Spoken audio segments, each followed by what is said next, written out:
સુરતના પાંદેસરા વડોદ ગામે ગાંજાના કેસમાં સજા ભોગવી જેલમાંથી છૂટેલા એક યુવક અને તેના સાગરીતો દ્વારા જૂની અદાવતમાં એક યુવકની કલ્પના હત્યા કરી હતી. આ હત્યાકાંડમાં પોલીસે 4 આરોપીઓ અને 3 સગીરોની ધરપકડ કરી છે. સુરતના પાંદેસરા વડોદ વિસ્તારમાં ગાંજાના કેસમાં સજા પામી નવી જેલમાંથી છૂટેલા એક યુવક દ્વારા જૂની અદાવતના આધારે કરવામાં આવેલી ઘાતકી હત્યાનો મામલો સામે આવ્યો છે. આરોપીએ તલવાર અને ચપ્પુથી એક યુવક પર હુમલો કરી તેની હત્યા કરી હતી. પોલીસે આ કેસમાં 4 આરોપીઓને કાયદા સાથે સંઘર્ષમાં રહેલા 3 સગીરોની ધરપકડ કર્યા છે. મૃતક સંદીપ ઉર્ફે તીસરી રાકેશથી રાજપૂત વડોદ ગામનો રહીશ હતો અને છૂટક મજૂરી કરતો હતો.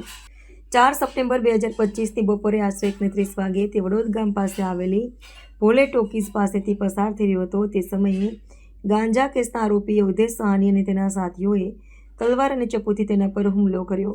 હુમલામાં સંદીપને પેટ, છાતી, પીઠ અને માથા પર ગંભીર ઘા લાગ્યા, જેના કારણે ઘટના સ્થળે જ તેનું મોત નીપજ્યું હતું. પોલીસ તપાસમાં જાણવા મળ્યું કે આ હત્યા પાછળ મુખ્ય કારણ ગાંજાના વેપારને લઈને ચાલતી જૂની અદાવત છે. આરોપી અવધેશ સહાની તાજેતરમાં જ ગાંજાના ગુનામાં સજા ભોગવ્યા પછી જેલમાંથી છૂટ્યો હતો. તેના શંકા હતી કે મૃતક સંદીપે જ તેમને આ કેસમાં ફસાવી જેલ મોકલવામાં મુખ્ય ભૂમિકા ભજવી હતી. આ શંકાના આધારે તેણે પોતાના સાથીઓ સાથે મળીને સંદીપની હત્યા કરી નાખી હતી. હત્યા અંગે પાંદેસરા પોલીસે ગુનો નોંધી 4 આરોપીઓ અને 3 સગીરોની ધરપકડ કર્યા છે.